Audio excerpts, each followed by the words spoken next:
Nous avons fourni au total 250 nuitées à des personnes qui étaient au fil des jours, au fil des 5 jours de l'action, de plus en plus vulnérables, puisque nous leur donnions priorité par rapport à la population qui était recevable et qui se présentait ici au camp. Des mesures concrètes ont été annoncées par le gouvernement fin de la semaine passée.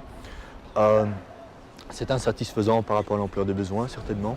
Donc, on peut considérer que la crise n'est pas terminée, mais c'est néanmoins un pas dans la bonne direction. Et il est vraisemblable que notre action ait participé à ce déblocage de situation. Ce qui nous intéresse évidemment au premier chef, c'est la suite pour les gens qui ont bénéficié de ces structures, donc les gens qui ont passé les nuits dans le camp.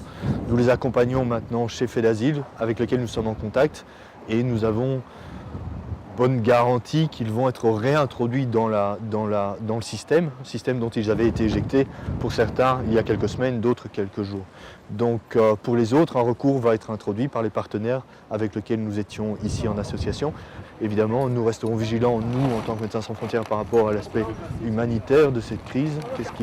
Comment est-ce que la situation va évoluer dans les jours et dans les semaines qui viennent. Et nos partenaires vont rester plus impliqués dans le caractère politique, en continuant à mettre pression sur le gouvernement de manière à ce que l'effort qui a été entamé vendredi se poursuive.